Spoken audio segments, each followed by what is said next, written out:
ஓம் சாந்தி. எல்லோரும் குஷி குஷியாக இருக்கிறீங்களா? 9/5/2024 பாப்தாதா சொல்கிறாங்க, இனிமையான குழந்தைகளே, இருக்கிறதுல மிக கடுமையான நோய் எது தெரியுமா? மற்றவர்களுடைய பேரு ரூபத்தில் சிக்கிக்கிறது தான்றார்.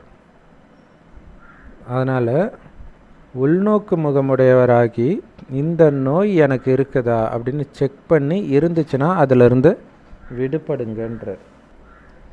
ஸோ இப்போ பாபா கேள்வியில் கேட்குறாரு, பேரு ரூபத்தில் மாற்றுறது கடுமையான நோயினார் இல்லையா? எப்படி அதிலிருந்து வெளில வர்றது?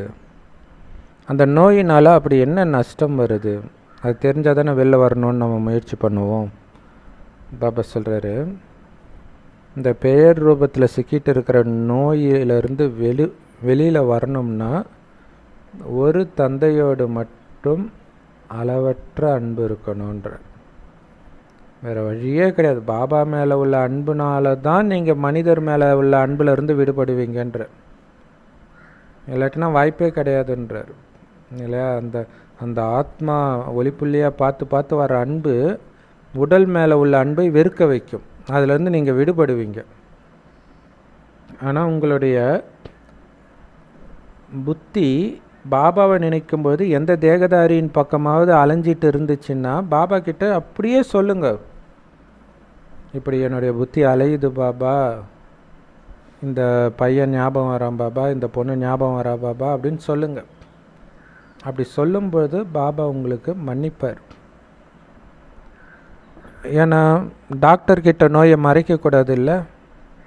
எப்போ நீங்கள் பாபா கிட்ட இதை சொல்கிறீங்களோ அப்போ உங்களுக்கு எச்சரிக்கை கொடுப்பார். உங்களுடைய புத்தி யாருடைய பேரு ரூபத்திலேயாவது தலைகீழ மாட்டிக்கிட்டு தொங்கிட்டு இருந்துச்சுன்னு வச்சுக்கோங்க, பாபா கிட்ட கனெக்ட் ஆகாது புத்தி. பாபா கிட்ட கனெக்ட் ஆகலைன்னா என்ன ஆகும்? மாயா வரும்போது பலகீனம் இல்லையா? இப்போ இதுவும் ஒரு மாயா தான் மற்றவங்க பேர் ரூபத்தில். ஆனால் இது இல்லாமல் துக்கம் கொடுக்கக்கூடிய மற்ற மாயா வருதுன்னு வச்சுக்கோங்களேன். அப்போ அதை எதிர்கொள்ளக்கூடிய சக்தி இருக்காது. அந்த நேரம் உங்களால் பாபாவோட கனெக்ட் பண்ண முடியாது. அதனால் என்ன பண்ணுவீங்க? அவங்க நினைவிலே இருக்கிறதுனால பாபா நினைவு இருக்காது. சேவை செய்கிறதுக்கு பதிலாக டிசர்வீஸ் தான் பண்ணுவீங்க. பாபாவுடைய பேரை கலங்கப்படுத்துவீங்க. ஸோ அந்த மாதிரி பாபா பேரை கலங்கப்படுத்துகிறவங்களுக்கு கடுமையான தண்டனை கிடைக்கும்ன்றார். ஒரு சென்டரில் எல்லாம் பாபாவை நினச்சி உட்காந்துட்டு இருக்கிறாங்க. ஒரு பிரதரோ சிஸ்டரோ வேறு யாரையோ நினச்சிட்டு உட்காந்துட்டு இருந்தால் எல்லாருடைய யோகாவும் தடைப்படும். அப்போ அது எவ்வளோ பெரிய பாவம்! ஏன்னா நம்ம எல்லாம் கூட்டாக சேர்ந்து தூய்மையின் அதிர்வலைகளை உலகம் ஃபுல்லாக பரப்பணும். அந்த இடத்துலையே உங்களால் தூய்மையின் அதிர்வலைகளை பரப்ப விடாத மாதிரி அசுத்தமான அதிர்வலைகளை பரப்புறது எவ்வளோ பெரிய பாவம்! கடுமையான தண்டனை கிடைக்கும் அப்படின்னு பாபா சொல்கிறார். ஓம் சாந்தி. அப்பாவுடைய ஆஸ்தி உங்கள் எல்லோருக்கும் கிடைக்க போகுது. மற்றபடி சகோதரன்கிட்ட இருந்து சகோதரனுக்கு ஆஸ்தி கிடைக்காது. சகோதரனாக இருந்தாலும் சகோதரியாக இருந்தாலும் மற்றவர்களுடைய நிலை நமக்கு தெரியாது. ஆனால் பாப்தாதாவுக்கு எல்லா செய்தியும் வருது நடைமுறையில். நான் எந்த அளவுக்கு பாபா நினைவில் இருக்கிறேன், எந்த அளவுக்கு பிறருடைய பேரு ரூபத்தில் மாட்டிக்கிட்டு இருக்கிறேன் அப்படின்னு நீங்கள் உங்களே செக் பண்ணணும். ஸோ என்னுடைய உள்ளுணர்வு எதன் பக்கம் இழுக்கப்படுது? பாபா பக்கமா தேகதாரி பக்கமா? ஒவ்வொரு ஆத்மாவும் ஸோ இப்போ தேகதாரியின் பேர் ரூபம் அப்படிங்கிறது காமம் காதல் மட்டும் கிடையாது. அப்பா அம்மா மேலே ஈர்க்கப்படலாம், குழந்தை மேலே,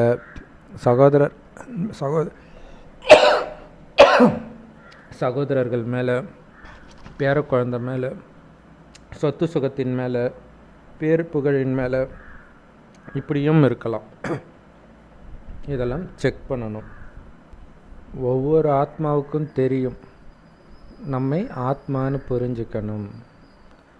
என்னுடைய உள்ளுணர்வு பாபா பக்கம் இழுக்கப்படுதா, அதாவது பாபா கிட்ட மட்டும் இழுக்கப்படுதா, அல்லது வேறு யாருடைய பேருரூபத்தில் இழுக்கப்படுதா? முடிந்த அளவு உங்களை ஆத்மான்னு உணர்ந்து அந்த ஒரு தந்தையை மட்டும் நினைவு பண்ணிக்கிட்டு எல்லாரையும் மறந்துக்கிட்டே இருங்கன்ற.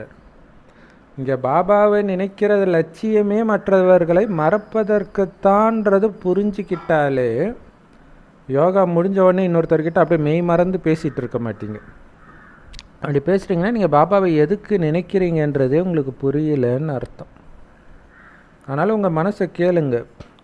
உங்களுடைய மனசு ஒரு தந்தையை விட்டுட்டு வேற எங்கேயாவது போகுதா? என்னுடைய புத்தி பிஸ்னஸ்ஸு, குடும்ப விஷயம் இதை நோக்கி ஈர்க்கப்படுதா? நண்பர்கள், உறவினர்கள் இதை நோக்கி ஈர்க்கப்படுதா அப்படின்னு செக் பண்ணுங்க, கேளுங்க. இதை உள்நோக்கு முகத்தில் இருந்து நீங்கள் சோதனை செய்யணும். இல்லை என் புத்தி எங்கெல்லாம் போகுது அப்படின்னு சிந்தனை செய்கிறது தான் உள்நோக்கு முகம். நீங்கள் இங்கே வந்து உட்கார்ந்த உடனே உங்களை செக் பண்ணணும். புத்தி டக்குன்னு பாபா கிட்ட இணையுதா இல்லை வேறு எங்கேயாவது போகுதா அப்படின்னு.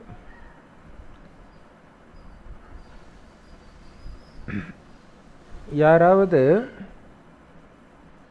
உங்கள் முன்னாடி யோகத்தில் உட்கார்றாங்க சென்டரில் அப்படின்னா அவங்களும் சிவபாபாவை தான் நினைவு பண்ணிகிட்டு இருப்பாங்க. அவங்க வந்து அவங்களுடைய குழந்தைகளை நினைவு பண்ணிகிட்டு இருக்க மாட்டாங்க. அதே மாதிரி நீங்களும் ஒரு சிவபாபாவை தான் நினைவு பண்ணணும். சிவபாபாவுடைய நினைவில் உட்கார்ந்துட்டு இருக்கிறீங்க. மற்றபடி ஒருத்தர் கண்களை மூடி அமர்ந்திருந்தாலும் கண்களை திறந்து அமர்ந்திருந்தாலும் இதை புத்தியின் மூலமாகத்தான் நம்ம புரிஞ்சிக்க முடியும். கண்ணை மூடிட்டு இருந்துட்டா அப்படியே முழுக்க முழுக்க பாபா நினைவில் தான் இருக்கிறாங்கன்னு சொல்லிட முடியாது. அல்லது கண்ணை திறந்துக்கிட்டு இருந்தால் அப்படியே பாபா மட்டும்தான் அவங்க கண்ணுக்கு தெரியுறாங்கன்னு சொல்லிட முடியாது. அதனால் நீங்கள் உங்கள் மனசை கேளுங்க, பாபா எனக்கு என்ன புரிய வைக்கிறார், என் ஒருவனை மட்டும் நினைவு பண்ணுங்கன்னு தான் புரிய வைக்கிறார். இங்கே எதிர இருக்கிற அந்த பிரம்மா பாபாவும் அந்த சிவபாபாவுடைய நினைவில் தான் உட்கார்ந்துட்டுருக்கிறார். அவர் ஒன்றும்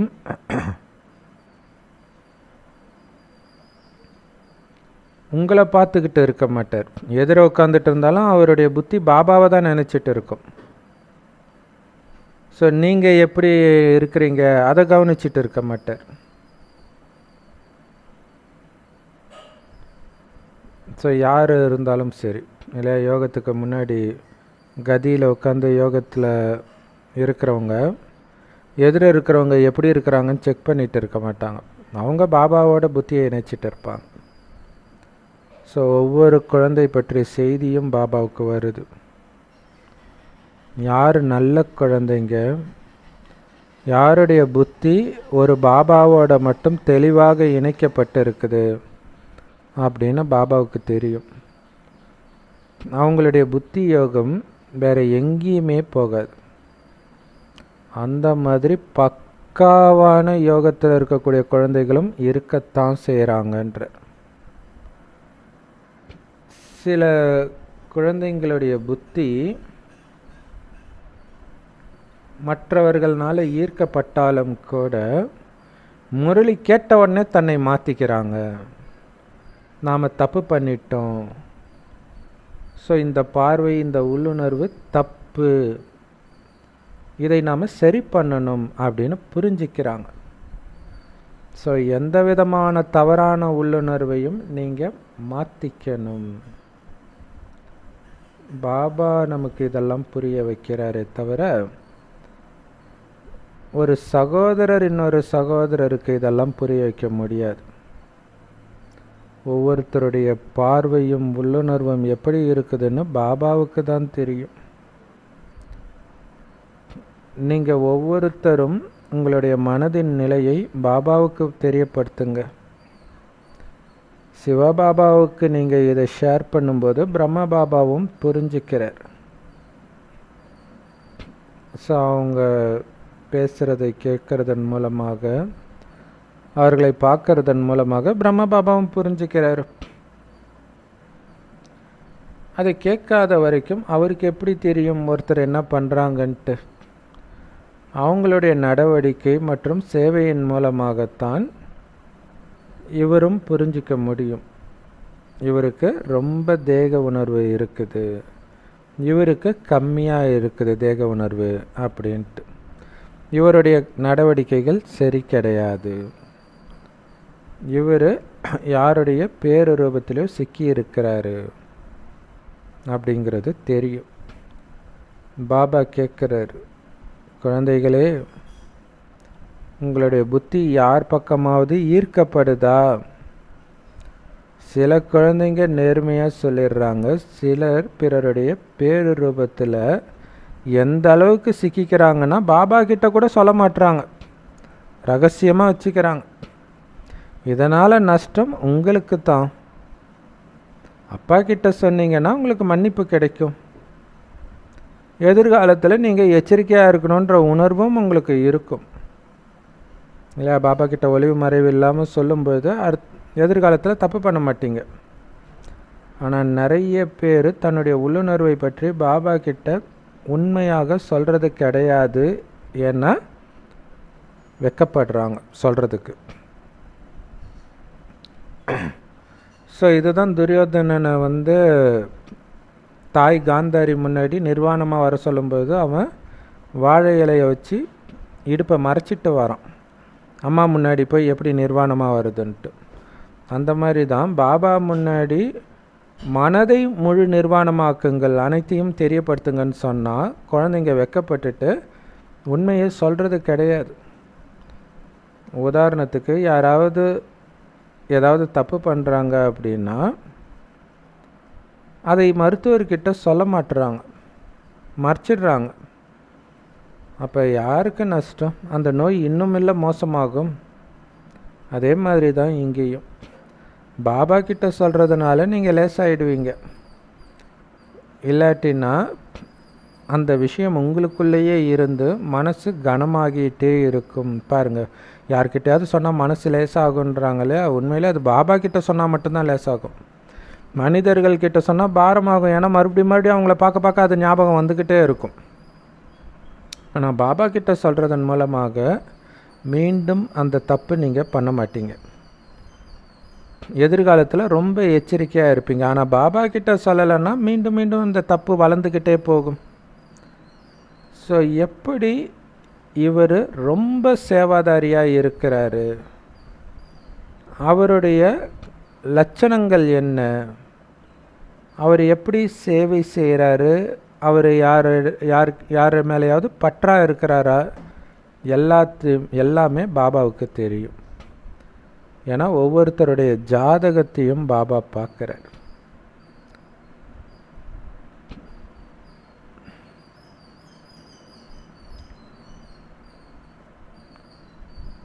அதே மாதிரி ஒரு குறிப்பிட்ட நபர் மீது ரொம்ப அன்பு இருந்துச்சுன்னா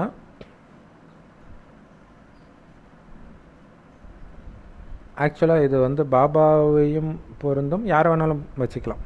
பாபாவுக்கும் நம்ம மேலே அதிக அன்பு இருக்கிறதுனால பாபா பக்கம் நம்மளுடைய புத்தி ஈர்க்கப்படுது. சிலர் நல்ல சேவை செய்கிறீங்க, உங்களை ரொம்ப பாபாவுக்கு பிடிக்குது, ஏன்னா உங்களுடைய புத்தி யோகம் வேறு எங்கேயுமே ஈர்க்கப்படுறது கிடையாது ஒரு பாபாவை தவிர. ஆனால் ஆரம்பத்தில் ஈர்க்கப்பட்டது, ஆனால் இப்போ எச்சரிக்கை ஆகிட்டீங்க. பாபா கிட்ட சொல்கிறீங்க, பாபா நான்லாம் இப்போ ரொம்ப எச்சரிக்கையாக இருக்கிறேன் பாபா, ஆரம்பத்தில் நான் நிறைய தவறுகள் பண்ணேன் பாபா அப்படின்னு சொல்கிறீங்க. ஸோ தேக உணர்வில் வர்றதுனால தான் நீங்கள் தப்பு பண்ணுறீங்கன்றதை இப்போ புரிஞ்சுக்கிட்டீங்க. இப்போ ஆத்ம உணர்வில் நிலைச்சிருந்தாலே தப்பு பண்ண மாட்டீங்க. அப்படி தேக உணர்வில் தப்பு பண்ணிங்கன்னா என்ன ஆகும்? உங்களுடைய பதவி அழிஞ்சிடும். ஆனால் யாருக்கும் தெரியாது. நீங்கள் ஒரு தப்பு பண்ணிகிட்டு இருப்பீங்க ஏதோ ஒரு விகாரத்தில், ஆனால் உங்களுடைய பதவி அழிஞ்சிட்டு இருக்குதுன்னு உங்களுக்கு தெரியாது. உங்களுக்கு தெரியாமலே அது அழிஞ்சிடும்ன்ற. உங்கள் பேங்க் அக்கௌண்ட்டு 0 ஆகிடும். ஸோ அதனால தான் பாபா சொல்கிறாரு, உங்களுடைய மனதில் ரொம்ப சுத்தமும் நேர்மையும் இருக்கணும். அப்போ தான் நீங்கள் உயர்ந்த பதவி அடைய முடியும். நமக்கு உதவி பண்ண வராருன்னா அவருக்கு ஒத்துழைப்பு கொடுக்கணுமா இல்லையா? நம்ம மனசில் இருக்கிறதா அப்படியே சொல்லுங்கள். உங்களுடைய புத்தியில் ரொம்ப சுத்தம் இருக்குது. எப்படி லக்ஷ்மி நாராயணனுடைய ஆத்மா தூய்மையாக இருந்துச்சோ அப்படி இருக்குதுன்ற. ஏன்னா அப்படி தூய்மை ஆகி தான் அவங்க உயர்ந்த பதவி அடைஞ்சாங்க. ஒரு சிலர் புரிஞ்சிக்கிறாங்க, தங்களுடைய உள்ளுணர்வு சிலருடைய பேருரூபத்தில் ஈர்க்கப்படுது, அதனால் அவங்களால ஆத்ம உணர்வில் இருக்க முடியலை, அதனால் அவங்களுடைய பதவி குறையுது. ராஜா ஆகிறதுக்கு பதில் ராஜாவிலிருந்து பிச்சைக்காரன் ஆகிடுறாங்க. அவங்களுடைய பதவி வரிசைக்கிரமமாக இருக்குது. ஸோ இதெல்லாம் ஏன் நடக்குதுன்றதையும் நீங்கள் புரிஞ்சுக்கணும். தேக உணர்வில் வர்றதுனால தான் இப்படி அனைத்தையும் இழக்கிறோம். கண்டிப்பாக நீங்கள் வரிசைக்கிரமமாக ஆகிறீங்க, உங்களுடைய கலைகளும் குறைஞ்சிக்கிட்டே இருக்குது. யார் 16 கலைகள் நிரம்பியவர்களாக இருந்தார்களோ அவங்க 14 கலைகள் கொண்டவர்களாக ஆகிடுறாங்க இல்லையா? பாபா சொல்கிறது சத்தியுகத்திலேருந்து திரேதாயுகத்துக்கு வரும்போது. பிறகு உங்களுடைய கலைகள் இப்படி குறைஞ்சிக்கிட்டே இருக்குது. 14 கலைகள் இருக்கிறது கூட நல்ல விஷயம்தானே இல்லையா? திரேதாயுகத்தில் வர்றது மட்டும் என்ன சாதாரண விஷயமானு பாபா கேட்குறார். பிறகு நாம் பாவ மார்க்கத்தில் செல்லும் பொழுது விகாரிகளாக ஆகிடுறோம். அப்போ தான் நம்மளுடைய ஆயுள் குறையுது. சதோலேருந்து ரஜோ தமோவாக மாறிடுறீங்க. அது குறைய குறைய நீங்களும் வயதானவர்களாக ஆகிடுறீங்க. அதாவது ஆத்மா வயோதிக நிலையை தமோ நிலையை அடையுது. உடலை எடுத்தாலும் ஆத்மா வயசாகிக்கிட்டே தான் இருக்குது. அதுதான் தமோ, டயர்டாகிடுது. புது குழந்தை உடம்பை எடுத்தாலும் எல்லா குழந்தையும் துருத்துருன்னு இருக்கிறது இல்லையா? சோம்பேறியாக குழந்தைங்க இருக்கிறாங்கல்ல, அதை வச்சு தெரிஞ்சுக்கலாம் அது வயசான ஆத்மான்ட்டு. ஸோ முழு ஞானமும் நமக்கு இப்போ புத்தியில் இருக்குது. எப்படி நம்ம 16 கலைகளில் இருந்து இறங்கி வந்துக்கிட்டு இருந்தோம், மனிதனானோம். தேவதைகள் கிட்டேருந்து நமக்கு வழி கிடைக்கிறது கிடையாது, அப்பா கிட்டேருந்து தான் வழி கிடைக்கிது. அப்பா கிட்டேருந்து அடையிற இந்த ஸ்ரீமத்துக்கு பிறகு 21 ஜென்மத்துக்கு உங்களுக்கு எந்த வழியும் தேவைப்படாது. அந்த மாதிரி உயர்ந்த வழியை கொடுக்குறாரு. அதை நல்லா தாரணை பண்ணணும். கடவுளுடைய கட்டளைகள் 21 ஜென்மத்துக்கு இருக்க போகுது. பிறகு எப்போ ராவண ராஜ்யமாக ஆகுதோ அப்போ தான் ராவணனுடைய கட்டளைகளை அடையிறீங்க. தேவதைகள் வாம மார்க்கத்தில், அதாவது காம விகாரத்தில் போகிறதையும் சிலையாக வடிச்சிருக்கிறாங்க. வேறு எந்த தர்மத்திலையும் இப்படி அசிங்கப்படுத்திக்கிறது கிடையாது. எப்போ தேவதைகள் பாவ மார்க்கத்தில் போகிறாங்களோ அப்போ மற்ற தர்மங்களும் கீழே வர ஆரம்பிக்குது. மேலேருந்து பரந்தாமத்திலேருந்து பாபா புரிய வைக்கிறாரு, குழந்தைகளே நீங்கள் இப்போ வீட்டுக்கு போகணும். ஏன்னா உலகம் பழசாயிடுச்சு. உங்களை அழைச்சிட்டு போகிறது தான் நாடகத்தில் என்னுடைய பாகம். நான் பழைய உலகத்தை மீண்டும் புதியதாக ஆக்கணும் அப்படிங்கிறத புரிஞ்சுக்கிறீங்க. ஆனால் பாவம் மனிதர்களுக்கு எதுவுமே புரியல. நீங்கள் எவ்வளவுதான் புரிய வச்சாலும் எல்லாரும் புரிஞ்சுக்கிறது கிடையாது. சிலர் நல்ல ஆர்வமாக இருக்கிறாங்க, மற்றவர்களெல்லாம் அவங்கவுங்க கருத்தை சொல்லிட்டு போயிடுறாங்க. இங்கே பேசுகிறது கடவுள் இல்லாமல் எல்லா இடத்துலையும் அப்படி தான் இருக்கும், கலியுகம்னா அப்படி தான் இருக்கும், அப்படி சொல்லிட்டு போயிடுறாங்க. லக்ஷ்மி நாராயணனுடைய ராஜ்யம் இருக்கும்பொழுது தூய்மை இருந்தது, அமைதி இருந்துச்சு, ஆனந்தம் இருந்துச்சு, எல்லாமே இருந்துச்சு. அதுக்கெல்லாம் முக்கியமான காரணம் தூய்மை இருந்தது. தூய்மை தான் முக்கியமான விஷயம். ஆனால் தங்களுடைய சத்தியுக தேவதைகள் தூய்மையாக இருந்தார்கள்னு மனிதர்களுக்கு தெரியல. அவங்க என்ன சொல்கிறாங்க, தேவதைகளுக்கு தான் குழந்தை பிறக்கும் அப்படின்னு சொல்கிறாங்க. ஆனால் எப்படி யோக பலத்தினால அங்கே குழந்தை பிறக்குதுன்ற விஷயம் அங்கே யாருக்கும் தெரியாது. ஸோ அதனால தான் தூய்மையை பற்றி பேசினாலே மனிதர்கள் என்ன சொல்கிறாங்க, வாழ்க்கை ஃபுல்லாக தூய்மையாக இருந்தால் எப்படி குழந்தை பிறக்கும், எப்படி இனவிருத்தி ஆகும் அப்படிலாம் கேட்குறாங்க. இப்போ அவங்கக்கிட்ட சொல்லுங்கள், இந்த ஒரே ஒரு ஜென்மம் மட்டும் நீங்கள் தூய்மையாக இருக்கிறதுனால 21 ஜென்மத்திற்கு நீங்கள் தூய்மையாகவே இருப்பீங்க அப்படின்னு சொல்லுங்கள். இன்னொரு விஷயம், துக்கம் நிரம்பிய இந்த கலியுகம் விருத்தி அடைஞ்சு என்ன பண்ண போகிறீங்க? ஏன்னா உலக அழிவு நாள் குறிக்கப்பட்டு விட்டது. எப்போன்னு நமக்கு தான் தெரியலே தவிர அது கன்ஃபார்ம். இப்போ குழந்தைய பற்றி என்ன பண்ண போகிறீங்க? அதனால் இந்த ஒரு பிறவி நீங்கள் தூய்மையாக இருந்தீங்க அப்படின்னா 21 பிறவிக்கு தூய்மையாக இருப்பீங்க. அப்படின்னா என்ன அர்த்தம்? தூய்மையாக இருந்தாலே அனைத்து செல்வங்களும் நிரம்பியவர்களாக ஆகிடுவீங்க. அங்கே தூய்மை இழக்க வைக்கக்கூடிய ராவணனே இருக்க மாட்டான். அந்த மாதிரி நிர்விகார உலகத்தை பாபாவுடைய ஸ்ரீமத் படி நாம் உருவாக்கிட்டு இருக்கிறோம். பாபா கிட்ட இருந்து நமக்கு ஸ்ரீமத் நேரடியாக கடவுள்கிட்ட இருந்து கிடைக்கிது. மனிதனை தேவதை ஆக்கிறதுக்கு கடவுளுக்கு அதிக நேரம் எடுக்காதுன்னு சொல்லப்படுது இல்லையா? இப்போ நீங்கள் எல்லோரும் மனிதர்கள் தானே, மீண்டும் தேவதை ஆக போகிறீங்க. தேவதைகளின் அரசாங்கத்தை இப்போ ஸ்ரீமத் படி ஸ்தாபனை பண்ணிட்டு இருக்கிறீங்க. அதுக்கு முக்கியமான செங்கல் எது தெரியுமா?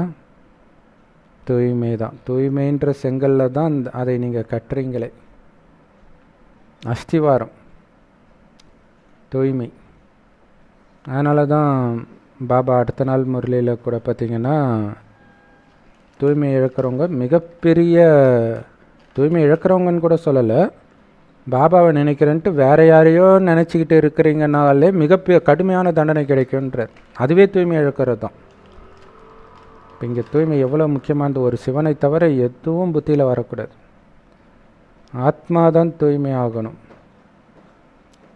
ஏன்னா ஆத்மாவில் தான் புத்தி இருக்குது, அது கல்லாயிடுச்சு. இப்போ இதை தான் அவங்க என்ன பண்ணிட்டாங்க, மனிதர்கள் கல்லாகிட்டாங்க. அகலிகை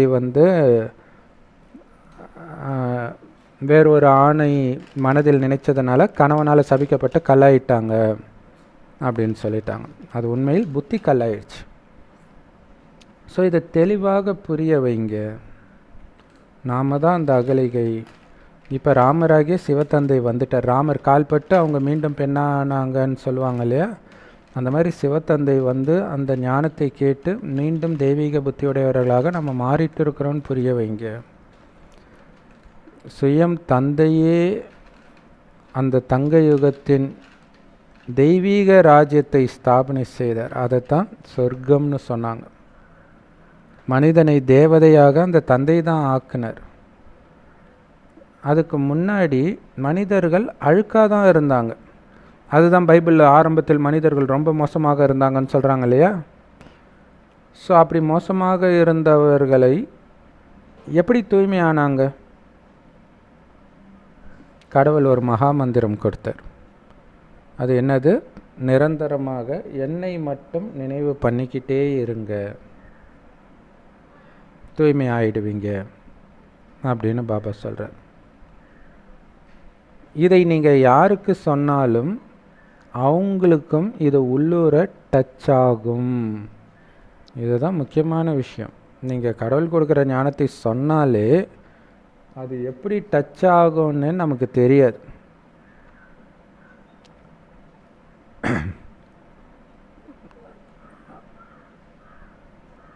இப்போ எப்படி அழுக்கிலிருந்து மீண்டும் தூய்மை ஆவீங்க? கண்டிப்பாக பாபாவை நினைக்கணும். பாபா நினைக்காம தூய்மையாக முடியாது. ஸோ பாபாவை நினைக்கிறதுக்கு தடையாக இருக்கிறது உங்களுடைய புத்தியில் மற்றவங்களாம் உட்காந்துக்கிறது தான். ஸோ அதனால் எல்லாரிடமிருந்தும் உங்கள் புத்தியை துண்டித்து அந்த ஒருவரோடு மட்டும் புத்தி யோகத்தை இணையுங்கள். அப்போ தான் மனிதன்லேருந்து நீங்கள் தேவதையாக முடியும். இப்படி நீங்கள் மற்றவர்களுக்கு புரிய வைக்கணுன்றார் இல்லையா? கடவுளை மட்டும் நினைவு செய்வதன் மூலம் சக்தி எடுத்து நீங்கள் தேவதையாக முடியும். மனிதர்களை நினைத்து நினைத்து தான் நாம் கீழே இறங்கணும்னு சொல்லணும். நீங்கள் என்னெல்லாம் இது வரைக்கும் புரிய வச்சிங்களோ அது எல்லாமே நாடகத்தின்படி சரியாகவே இருந்தது. ஸோ இதை நீங்கள் புரிஞ்சுக்கிறீங்க. இருந்தாலும் நாளுக்கு நாள் மற்றவர்களுக்கு புரிய வைக்கிறதுக்காக புது புது கருத்துக்களையும் பாபா வெளிப்படுத்திக்கிட்டு தான் இருக்கிறார். குறிப்பாக நாளைக்கு முரளியில் புது உலகம் மட்டும் இல்லை, பழைய உலகமும் என்னுடையது தான்னு பாபா சொல்கிறார். புது உலகத்தில் ஆட்சி செய்யாட்டினாலும் அதுவும் என்னுடையது தான்றார். ஸோ இந்த ஒன்று ஞாபகம் இருந்தாலே எதுவுமே என்னது இல்லை, அவர் போட்ட பிச்சை அப்படின்ற உணர்வு இருக்கும். அது பணிவை கொடுக்கும். முக்கியமான விஷயமே அழுக்காக இருக்கிற நாம் எப்படி தூய்மை ஆகிறது, இதுதான் முக்கியமான விஷயம். இதை பற்றி கவலை மட்டும்தான் இருக்கணும். பாபா சொல்கிறார், அனைத்து தேக தர்மத்தையும் சந்நியாசம் செஞ்சு என் ஒருவனை மட்டும் நினைவு செய்யுங்க அப்படின்னு பாபா சொல்கிறார். ஏன்னா குழந்தைகளாகிய உங்களுக்கு மட்டும்தான் மிக மங்களகரமான இந்த சங்கமயுகத்தை பற்றி தெரியும். நீங்கள் தான் பிரஜாபிதா பிரம்மாவுடைய குழந்தைகள், பிராமணர்களாக ஆகியிருக்கிறீங்க. உங்களுக்கு மட்டும்தான் பாபாவே வந்து இந்த ஞானத்தை கொடுக்கிறார். ஸோ அப்போ பிராமணர்கள் ஆகாமல் நீங்கள் எப்படி தேவதையாக முடியும்?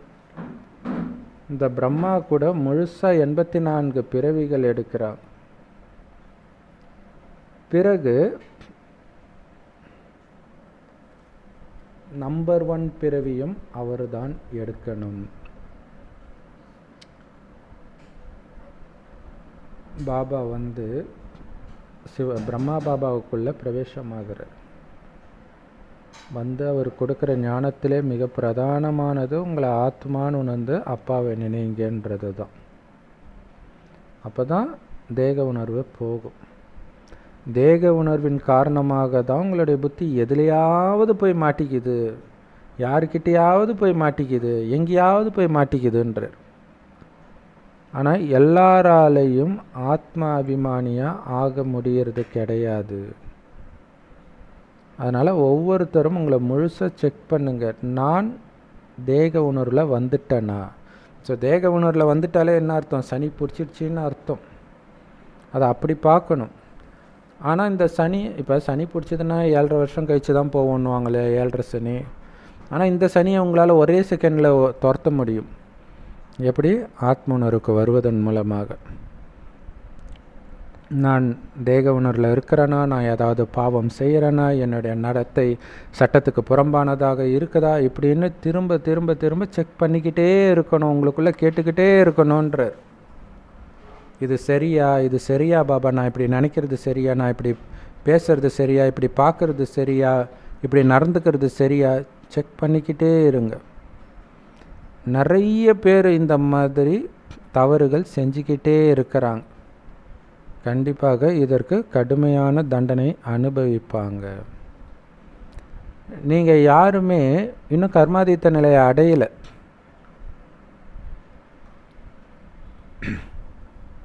ஆனாலும் கர்மாதீத்த நிலையை அடையும் பொழுது உங்களுடைய துக்கங்கள் எல்லாம் நீங்கிடும், தண்டனையிலிருந்து தப்பிச்சிடுவீங்க. அதனால் அதை யோசித்து பாருங்கள். இல்லையா? எல்லா தண்டனையிலிருந்தும் தப்பிச்சிட்டா எப்படி இருக்கும் யோசிச்சு பாருங்கள். அதுக்கு தான் கர்மாதீத்த நிலை. தப்பிக்கிறது மட்டும் நம்முடைய லட்சியம் கிடையாது. சொர்க்கத்தில் வருமானத்தை சேமிக்கணும். அதுக்காக தான் அந்த கர்மாதீத்த நிலையை அடையிறதுல மட்டுமே கவனம் வச்சுட்டு போய் தனியாக உட்காந்துட்டு நினச்சிட்டு இருக்காத, சேவை செஞ்சுக்கிட்டே நினை. சேவை செய்வதன் மூலமாக ஆன்மீக வருமானத்தை அதிகரிச்சுக்கிட்டே இரு அப்படின்னு பாபா சொல்கிறார். ராஜாக்கள் கூட வரிசைக்கிரமமாக தான் உருவாக்கப்படுறாங்க. கண்டிப்பாக சிலர் கம்மியான முயற்சி பண்ணியிருப்பாங்க, அதனால் அவங்க தண்டனை அடைஞ்சிட்டு வருவாங்க. ஆத்மாதான் கர்ப்பத்தின் ஜெயிலில் தண்டனையை அனுபவிக்குது. ஆத்மா கர்ப்பத்தில் இருக்கும் பொழுது என்னை தயவு செய்து வெளியில் விட்டுருங்க, நான் இனிமேல்ட்டு எந்த பாவமும் செய்ய மாட்டேன்னு அழுமா. எப்படி சொல்கிறார் பார்த்தீங்களா? அப்போ அது என்ன மாதிரி தண்டனையாக இருக்கும்னு யோசிச்சு பாருங்க.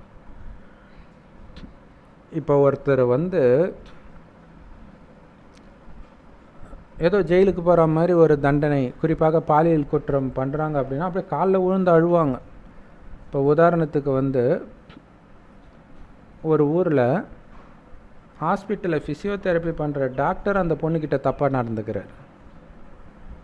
உடனே அந்த பொண்ணு பல்லீர்னு அரையுது. அரைஞ்சோடனே அப்படியே காலில் விழுந்து அழுகுறாரு. தயவுசெய்து சொல்கிறாதம்மான்னு அழுகுறாரு. அதுக்கு முன்னாடியே ஒரு தடவை நடந்தார் மீண்டும். அப்போ அவங்களால அந்த தப்பு செய்யாமல் இருக்கவே முடியல. இப்போ இது மாதிரி தானே இங்கே வந்திருக்கிற எல்லா பொண்ணுக்கிட்டையும் நீ நடந்திருப்ப அப்படின்ட்டு அது நியூஸ்லலாம் வருது. அங்கே இருக்கிற மக்களெல்லாம் சேர்ந்து அடித்தாங்க அந்த டாக்டரை. இன்றைக்கி உலகம் அவ்வளோ மோசமாக ஆயிடுச்சு. ஸோ அப்போ சொல்கிறார் பாருங்கள், ஆத்மா தான் தண்டனையை அனுபவிக்குதுன்றார். ஏன்னா ஆத்மா தானே பாவம் பண்ணுது. உடம்பு எதுக்கும் உதவாததுன்றார். ஸோ அது மைண்டில் ஓடிட்டு இருக்கணும். உடம்பு எதுக்கும் உதவாதது, புழுப்பூத்த உடல் அப்படின்னே சொல்லுவாங்க. முக்கியமான விஷயமே உங்களை ஆத்மான்னு உணர்றது தான்.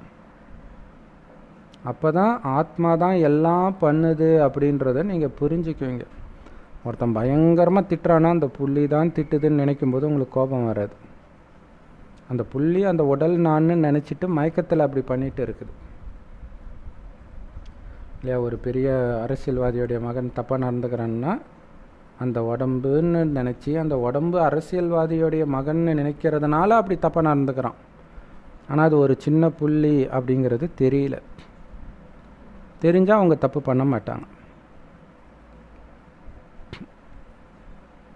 எல்லா ஆத்மாக்களும் இப்போ வீட்டுக்கு போகிற நேரம் வந்துடுச்சு. அந்த வீட்டுக்கு போகிறதுக்கான ஞானத்தை இப்போ மட்டும்தான் நான் கொடுக்குறேன்ற. இப்போ தான் உங்களுக்கு அது தேவைப்படுது. மீண்டும் இந்த ஞானம் கிடைக்காது. 5000 வருஷம் வெயிட் பண்ணணும் மீண்டும் இந்த ஞானம் கிடைக்கணும்னா. இப்போ எவ்வளோ கவனம் கொடுத்து இந்த ஞானத்தை படிக்கணும். யார் உண்மையிலே ஆத்மாபிமானியாக இருக்கிறாரோ அவர் ஒருவரை ஒருவர் ஆத்ம சகோதரராக தான் பார்ப்பாங்க. உடலை பற்றிய விஷயமே கிடையாது. நீங்கள் எப்போ ஆத்ம உணர்வுடையவராக ஆகுறீங்களோ அதுக்கப்புறம் உங்களுக்கு எந்த உடல் மீதும் பற்று இருக்காதுன்றார். அப்போ தான் நீங்கள் ஆத்ம உணர்வுடையவர்னு சொல்ல முடியும். அவங்க ஆத்மாவை தான் பார்ப்பாங்க. ஆத்மாபிமானினா அவங்க தானாகவே அவங்களுடைய கவனம் எல்லாம் ஆத்மாவில் தான் இருக்கும். அப்புறம் எப்படி பற்று வரும்? அதனால தான் பாபா சொல்கிறாரு, இது மிக உயர்ந்த நிலை. ஒரு சகோதரனும் சகோதரியும் ஒருவருக்கொருவர் சிக்கிக்கிட்டாங்க விகாரத்தில் அப்படின்னா ரொம்ப டிஸ்சர்வீஸ் நடக்கும் இல்லையா? ஒரு பிகே பிரதர் சிஸ்டர் விகாரத்தில் பேருரூபத்தில் மயங்குறாங்க அப்படின்னா மிகப்பெரிய டிஸ்சர்வீஸ். ஏன்னா பாபாவை யாரும் அப்படியே கண்டினியூஸாக நினைக்க போகிறது கிடையாது. அப்பப்போ நினச்சி கொஞ்சம் கொஞ்சம் வைப்ரேஷனை நல்லாக்கிட்டு இருப்பாங்க சேவை செய்கிற இடத்துல. ஆனால் இந்த மாதிரி போதையில் இருக்கிறவங்க தொடர்ந்து அந்த போதையிலே இருப்பாங்க. அப்போ தொடர்ந்து தவறான வைப்ரேஷன் அங்கே பரவிக்கிட்டே இருக்கும். அப்போ எவ்வளோ பெரிய டிஸ்சர்வீஸ். அதனால தான் கடுமையான தண்டனை கிடைக்கும்ன்றார். அப்போ அங்கே நடக்கிற சேவை ஃபுல்லாக வேஸ்ட் ஆகிடுது.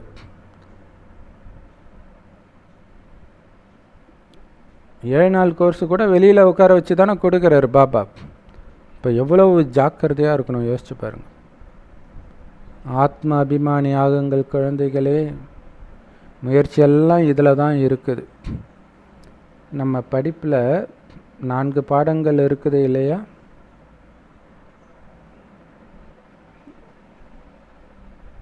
நீங்களே புரிஞ்சிக்கலாம், நான் இந்த பாடத்தில் ஃபெயில் ஆகிடுவேன், தாரணையில் ஏதோ ஒன்றுத்தில் ஃபெயில் ஆனீங்கனாலே மற்றதுலேயும் மந்தமாகிடுவீங்க. பாபா சொல்கிறாரு, இந்த வார்த்தை ஒரு அம்மா குழந்தைய அப்படி தலையை கோதிட்டு சொல்லி கொடுக்குற மாதிரி யோசிச்சு பாருங்கள். குழந்தைகளே, நீங்கள் சொக்க தங்கமாகணும். யோக பலத்தின் மூலமாக உங்களுடைய புத்தி தங்க பாத்திரமாகணும். பாபா நம்மளை எப்படி எப்படி நினைக்கிறார் பாருங்க. இல்லை அப்படி ஒரு சின்ன கரை கூட இருக்கக்கூடாதுன்றார். என் குழந்தை அப்பழுக்கற்ற குழந்தையாக இருக்கணுன்றார்.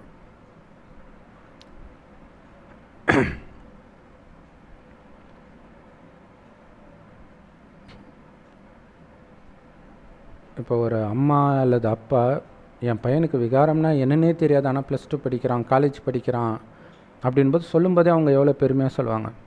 அந்த மாதிரி பாபா சொல்லணும், என் குழந்தைக்கு விகாரம்னா என்னன்னே தெரியாது. மாயா சொல்லும், அப்படியா, நான் டெஸ்ட் பண்ணவா, பண்ணிக்கோ அப்படின்னுவார்.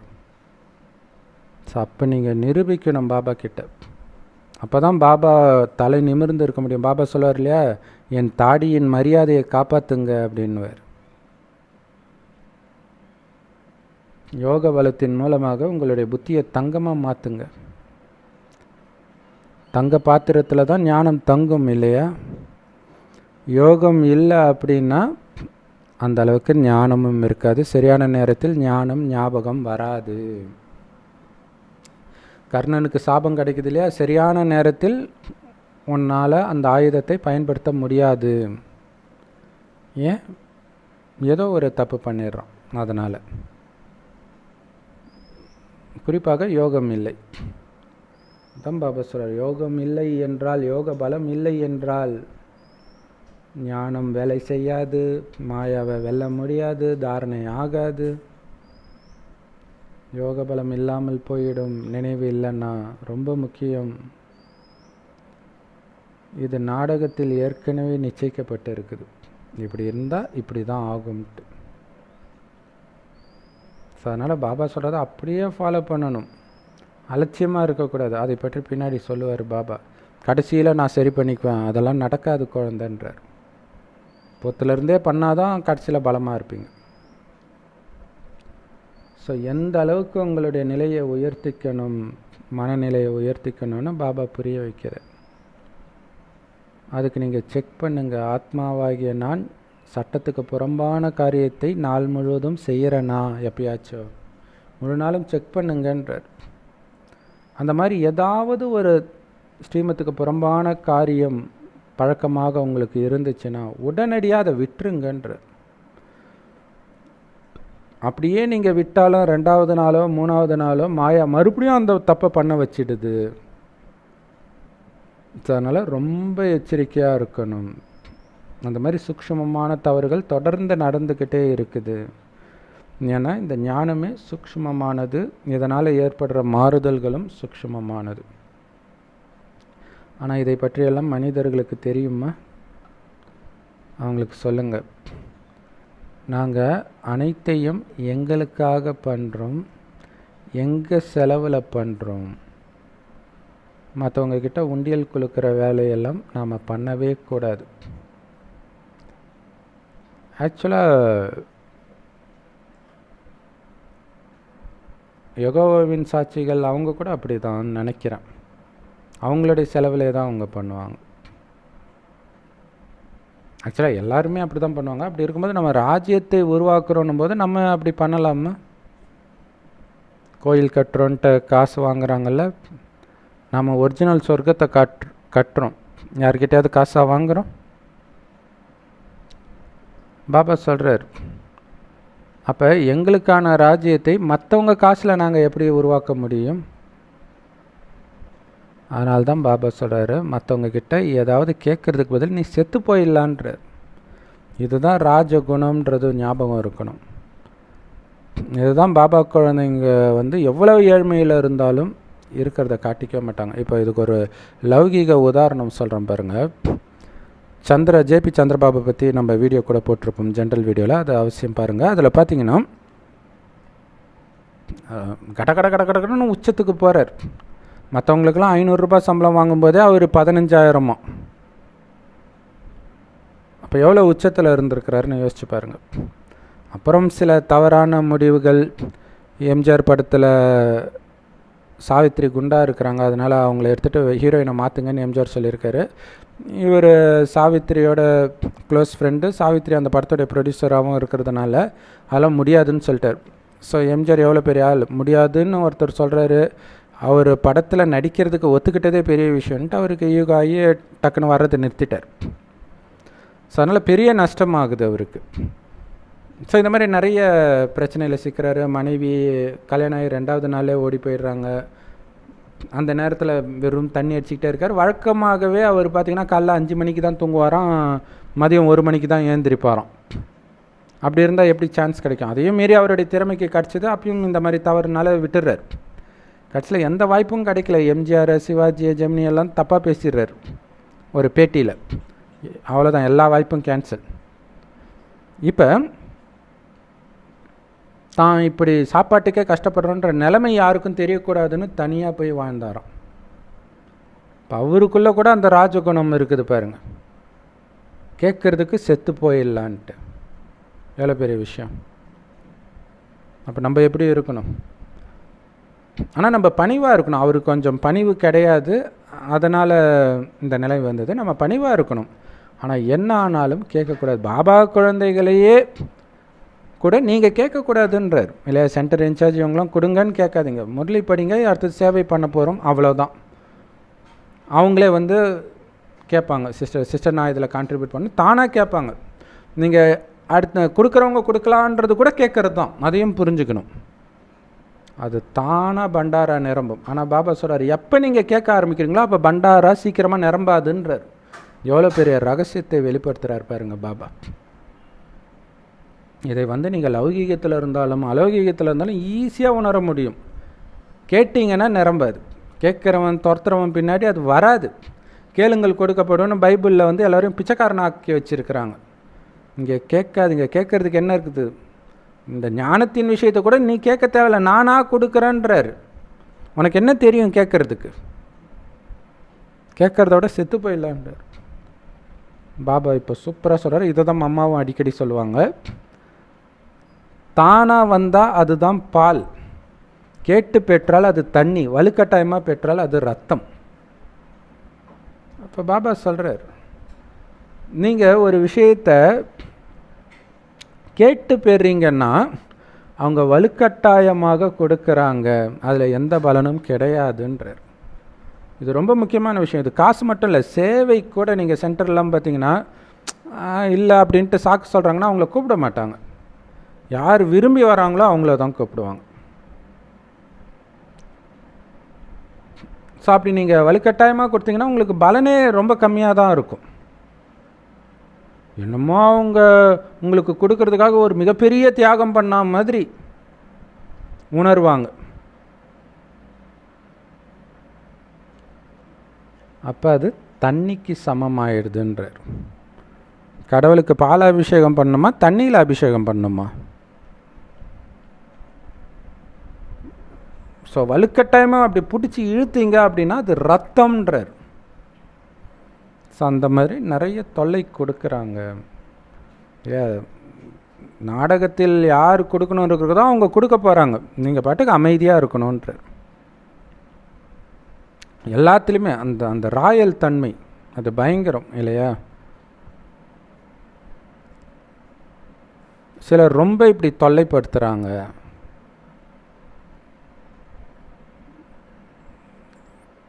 கடனெல்லாம் கூட வாங்குகிறாங்க. ஸோ அது ரத்தம் மாதிரி ஆயிடுது. பாபா சொல்கிறார், கடன் வாங்க வேண்டிய அவசியம் உனக்கு என்ன?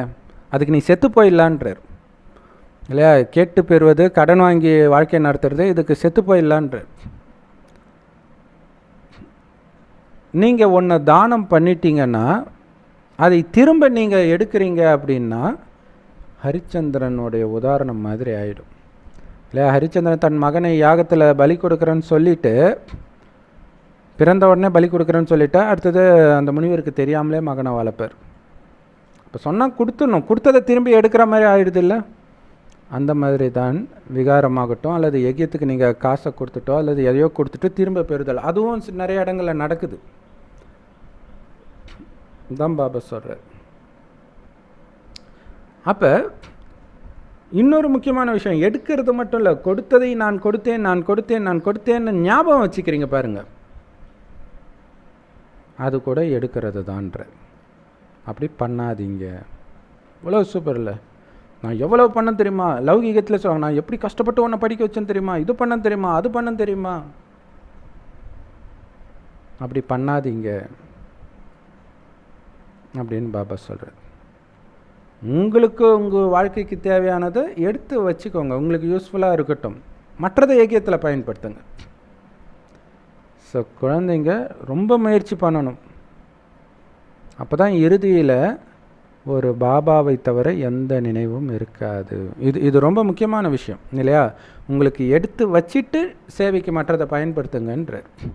அப்படி இல்லைன்னா தான் உங்களுக்கு இல்லைன்னா ஐயோ என்னை ஏமாற்றிட்டாங்களா இந்த மாதிரியெல்லாம் பதற ஆரம்பிச்சிடும். ஸோ அந்த மாதிரி நிறைய வீடியோஸ் யூடியூப்பில் இருக்குது. அது டிஸ்சர்வீஸ் ஆகிடுது. ஏன்னா வலுக்கட்டாயமாக நிறைய விஷயங்கள் நடந்துருக்குது. ஸோ அப்போ பாபா சொல்கிறார், பாபாவை தவிர எந்த நினைவும் உங்களுக்கு வரக்கூடாது. நீங்கள் வலுக்கட்டாயமாக ஒருத்தர்கிட்ட வாங்கிட்டீங்கன்னா பாபா நினைவு வந்துடுமா? கடைசியில் அந்த நினைவு தான், நம்ம இப்படி தப்பு பண்ணியிருக்கிறோமே இதே தான் ஞாபகம் வரும். பாபாவை நினைக்கணும், சக்கரத்தை சுற்றணும், இதை தவிர வேறு எந்த நினைவும் இருக்கக்கூடாது. அந்த அளவுக்கு நீங்கள் முயற்சி பண்ணணும். அப்போ தான் உங்களால் இந்த உடலை விட்டு ஆனந்தமாக வெளியேற முடியும். அப்போ தான் நீங்கள் உலகத்துக்கே ராஜாவாக ஆக முடியும்.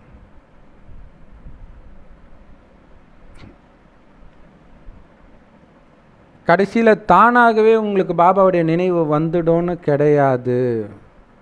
தானாகவே கர்மாதித்த நிலையை அடைஞ்சிடுவீங்க இறுதியில்னு கிடையாது. முயற்சி பண்ணணும். இப்போ இறுதி வரை முயற்சி பண்ணணும். முயற்சி பண்ணி உங்களுடைய நிலையை அவ்வளோ உறுதியாக மாற்றணும். தானாகவே ஒருத்தனுக்கு ஜிம் பாடி வந்துடுமா? ஜிம்முக்கு போய் எக்ஸசைஸ் பண்ணிக்கிட்டே இருந்தால் தானே வரும். உடலுக்கே அந்த நிலைன்னா மனம் எப்படி இல்லை? ஜென்ரலாகவே வயதாக மனதுமே பலகீனமாக ஆக ஆரம்பிச்சிடும். நிறைய நெகட்டிவ் எண்ணம் வரும். அப்போ நம்ம இல்லையா உடலுமே பலகீனமாகும் இல்லையா? அப்போ நம்ம எந்த அளவுக்கு பயிற்சி பண்ணணும்? இறுதி வரை இந்த முயற்சி பண்ணால்தான் உங்கள் மனநிலை ஸ்ட்ராங் ஆகுன்றார். இறுதியில் உங்களுடைய உள்ளுணர்வு எதன் பக்கமும் ஈர்க்கப்படக்கூடாது. வேறு ஏதோ ஒன்று ஞாபகம் வந்தாலும் நீங்கள் ஃபெயில். அப்போ புரிஞ்சுக்கோங்க எவ்வளோ எச்சரிக்கையாக இருக்கணும். ஸோ இப்போ கூட நீங்கள் உங்களுக்கு எதெல்லாம் உங்களுக்கு பலகீனமாக இருக்குதுன்றது, சூக்ஷ்மமாக பலகீனமாக இருக்குதுன்றதை பாபா கனவுல காட்டுவார். உங்களுக்கு ஒரு வேளை சொத்தில் ஏமாற்றப்பட்டிருக்கலாம், அல்லது பிரியமானவர்களுடைய மரணம் இருக்கலாம். அது ஞாபகம் வரும்பொழுதெல்லாம் அப்படியே கனவுல பதறீங்கன்னா கடைசியில் அது ஏமாற்றிடும். கனவு மாதிரி தான் இருக்க போகுது. கடைசியில் காட்சி தான் தெரியும். அந்த நேரம் ஈர்க்கப்பட்டிங்கன்னா ஃபெயிலுன்றார். இப்போ உண்மையிலே நான் பிறந்திருக்கிறேன் புதுசாக, பாபா மட்டும்தான், எனக்கு யாரும் கிடையாது. அந்த அளவுக்கு நினைவு இருந்தால் மட்டும்தான் உங்களுடைய பாவங்கள் அழியும், யாரோடும் ஈர்க்கப்பட மாட்டீங்க. ஸோ இங்கே தூய்மையின் விஷயம், அதுக்கு தான் அவ்வளோ முயற்சி தேவைப்படுது. படிக்கிறதுக்கு நீங்கள் அந்த அளவுக்கு முயற்சி பண்ண வேண்டிய அவசியம் கிடையாது. நினைவில் தான் முயற்சி இருக்குது. குழந்தைகளாகிய நீங்கள் நல்ல கவனம் கொடுக்கணும்.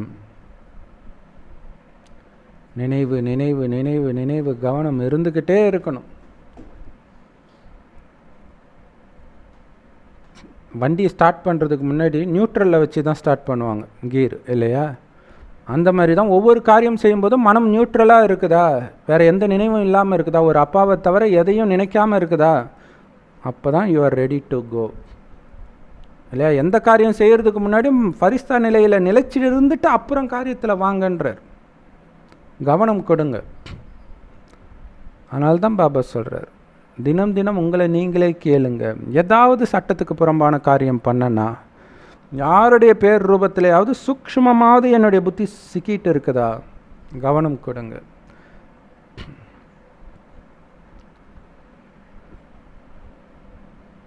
யாரையாவது பார்த்தாலே பைத்தியம் பிடிச்ச மாதிரி நான் ஆகிறேன்னா, அது எந்த அர்த்தத்தில் வேணாலும் எடுத்துக்கலாம். வெறுப்புனாலையும் எடுத்துக்கலாம், அல்லது காதல், காமம் இதன் மூலமாகவும் இருக்கலாம். என்னுடைய கர்மேந்திரியத்தின் மூலமாக நான் ஏதாவது தப்பான காரியத்தை பண்ணுறேன்னா, பாபா சொல்கிறார், இந்த பழைய அழுக்கான உடல் மீது உங்களுக்கு எந்த விதமான அன்பும் இருக்கக்கூடாதுன்றார். அப்படி பார்த்த மாத்திரத்தில் அது அழிய போகுது, அழிய போகுது, அழிய போகுது, பார்க்குறதெல்லாம் அழிய போகுதுன்றதான் ஞாபகம் வரணுன்றார்.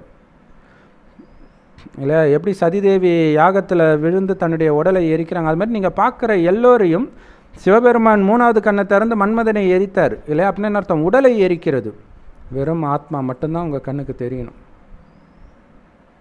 அப்படி இந்த பழைய அழுக்கான உடல் மீது அன்பு வைக்கிறது கூட தேக உணர்வு தான். எந்த விதமான ஈர்ப்புல இருந்தும் நீங்கள் விடுபட்டு இருக்கணும். ஒருத்தர் மீது மட்டும்தான் உண்மையான அன்பு இருக்கணும். மற்றவர்கள் மீது வைக்கிற அன்பு ஈர்ப்பு இல்லாத அன்பாக இருக்கணும். பாபா கிட்ட மட்டும்தான் அந்த ஈர்ப்பு இருக்கணும். ஏன்னா அவர் தான் கணவன் இல்லையா? யோசிச்சு பாருங்கள், இப்போ சாரதாவும் ராமகிருஷ்ண பரமஹம்சரும் கணவன் மனைவி. நிறைய பேர் அவங்க சிஷ்யர்களாக இருப்பாங்க. ஸோ ராமகிருஷ்ண பரமஹம்சர் மீது மட்டும்தான் அன்பு இருக்கும். அதை விட அழகானவங்க சின்ன பசங்களாம் இருப்பாங்க, அவங்கக்கிட்ட அன்பு இருக்கும், ஆனால் ஈர்ப்பு இருக்காது. அந்த மாதிரி பாபா அவருடைய மனைவி, நாம் அவரோட மட்டும்தான் ஈர்ப்பு இருக்கணும். மற்றவர்கள்கிட்ட வெறும் அன்பு தான், ஈர்ப்பு இல்லாத அன்பு இருக்கணும். ஸோ அப்படி புரிஞ்சுக்கணும். நாம் எந்த விதமான அட்ராக்ஷனும் இருக்கக்கூடாது யார் மேலேயும்.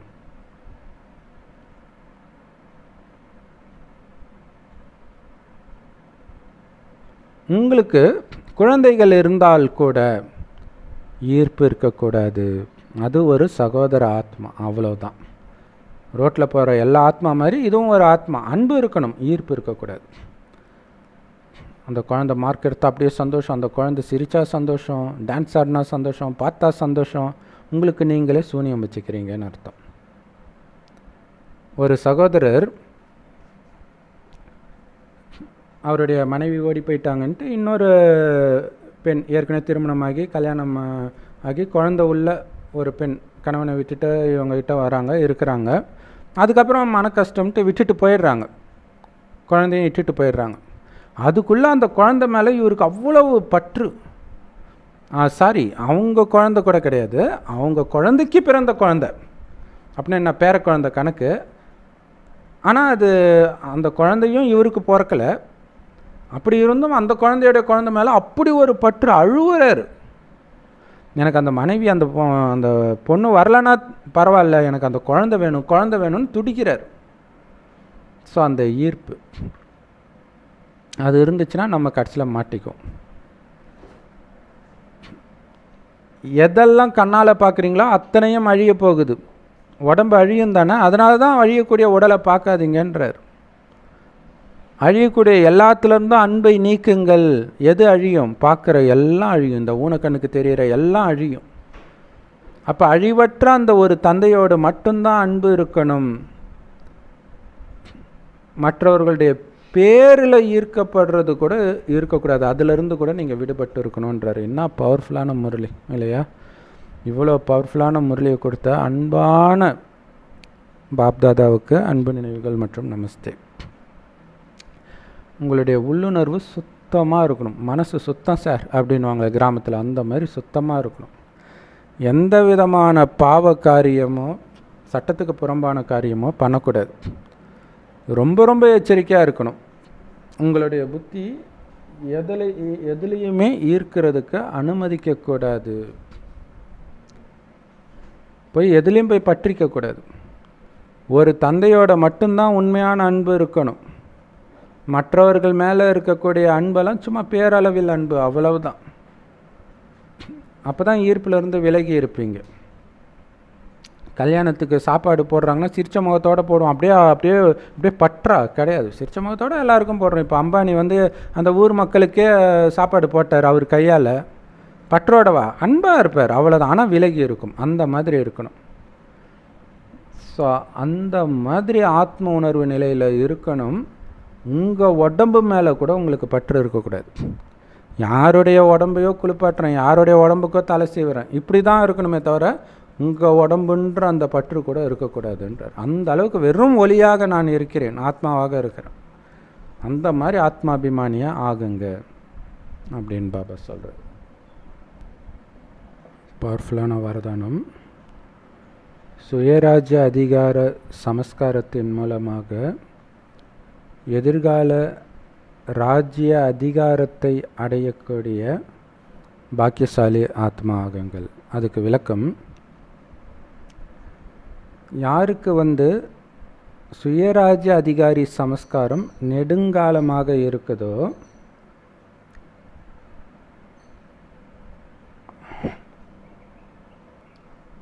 அந்த சமஸ்காரமே உங்களுக்கு சொர்க்கத்தில் நீண்ட காலத்துக்கு ராஜ்யம் பண்ணுற அதிகாரத்தை பெற்றுத்தரும். சூப்பர் இல்லையா? ஸோ சுயராஜ்ய அதிகாரம்னா என்ன? கர்மேந்திரியங்களை நம்ம கட்டுப்பாட்டில் வச்சுருக்கிறது, மனம் புத்தியை நம்ம கட்டுப்பாட்டில் வச்சுருக்கிறது.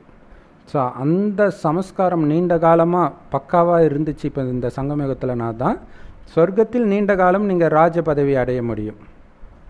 ஆனால் அதற்கு பதிலாக தொடர்ந்து மாயின் வசமாகிட்டே இருக்கிறீங்க, விகாரத்தின் வசமாகிட்டே இருக்கிறீங்க, மற்றவர்களின் வசம் ஆகிட்டே இருக்கிறீங்க, ஒரு ராஜ்ய அதிகாரத்தை அடையக்கூடிய அந்த சமஸ்காரமே இல்லை அப்படின்னா நீங்கள் அந்த ராஜ்யத்துக்கு வருவீங்க, ஆனால் ராஜாவாக வர மாட்டீங்க. யார் இப்போ இந்த சங்கமயுகத்தில் தன் மீது ஆட்சி செலுத்தக்கூடிய சுயராஜ்ய அதிகாரியாக, தன் கர்மேந்திரியங்களின் மீது ஆட்சி செலுத்தக்கூடிய சுயராஜ்ய அதிகாரியாக இருந்தாங்களோ அவங்க ராஜ்யத்துக்கு கீழே வருவீங்க. உங்களுக்கு ராஜ்ய பாக்கியம் கிடைக்காது. அப்போ எவ்வளவு எச்சரிக்கையாக இருக்கணும் பாருங்கள். ஞானம்ங்கிற கண்ணாடியில் உங்களுடைய ராஜ்ய பாக்கியத்தை பார்த்துக்கிட்டே இருங்க. இந்த ஞானம் இருக்குதில்ல, இது இந்த குணம் இருந்தால் இந்த பதவின்ற ஞானம் இருக்குதில்ல, அப்போ அந்த ஞானத்தை வச்சு பாருங்கள், நான் நாராயணன் ஆகிறதுக்கு தகுதி பெற்று இருக்கிறேன்னா, கர்மேந்திரங்களை முழுக்க முழுக்க என் கட்டுப்பாட்டில் வச்சுருக்கிறேன்னா செக் பண்ணிக்கிட்டே இருங்க. ஸோ இப்படி நீண்ட கால பயிற்சி இருந்துச்சு அப்படின்னா நீங்கள் உங்களுடைய விசேஷ சகயோகி வேலைக்காரர்களை, அதாவது இந்த கர்மேந்திரியங்களை உங்களுடைய இந்த சுயராஜ்ய அதிகாரத்தில் துணைவர்களாக ஆக்க முடியும். உங்கள் கட்டுப்பாட்டுக்குள்ளே அவங்கள வழி நடத்த முடியும். ஸோ அதனால் இப்போ இந்த கர்மேந்திரியங்களின் ராஜாவாகுங்கள். உங்கள் அனுமதி இல்லாமல் கண் அப்படி நவரக்கூடாது, காது கண்டதை கேட்கக்கூடாது, வாய் கண்டதை பேசக்கூடாது, மனம் கண்டதை நினைக்கக்கூடாது. அந்த மாதிரி ஃபுல் கண்ட்ரோலில் வச்சுருக்கக்கூடிய ராஜாவாக இப்போ ஆகுங்க. அப்போ தான் நீங்கள் அதிர்ஷ்டசாலி ஆத்மா, எதிர்கால ராஜ்ய பாக்கியத்தை உருவாக்கின அதிர்ஷ்டசாலி ஆத்மான்னு சொல்ல முடியும். ஸ்லோகன், செம பவர்ஃபுல்லான வரதானம். ஸ்லோகன், மற்றவர்களுக்கு சக்தியை கொடுக்கக்கூடிய சேவை செய்யணும் அப்படின்னா எல்லையற்ற வைராக்கிய உள்ளுணர்வு வெளிப்பட்ட ரூபத்தில் இருக்கணும். இல்லை, எல்லைக்குட்பட்ட எதன் மீதும் பற்று சிக்காமல் இருக்கும்போது தான் உலகத்தில் உள்ள அனைத்து சகோதர ஆத்மாக்களுக்கும் தூய்மையின் சக்தியையோ அமைதியின் சக்தியையோ எதிர்கொள்ளும் சக்தியையோ உங்களால் கொடுக்க முடியும். நீங்கள் ஒரு சக்தியின் சொரூபமாக இருப்பீங்க. எல்லைக்குட்பட்ட விஷயத்தில் புத்தி சிக்கிச்சுன்னா பலகீனமானவராக இருப்பீங்க, யாருக்கும் உங்களால் சக்தி கொடுக்க முடியாது. ஸோ செம பவர்ஃபுல்லான முரளி, பல தடவை கேட்க வேண்டிய முரளி இது. Om Shanti. I love you Bap Dada. Thank you Bap Dada. குஷியாக இருங்க, குளிர்ச்சியாக இருங்க.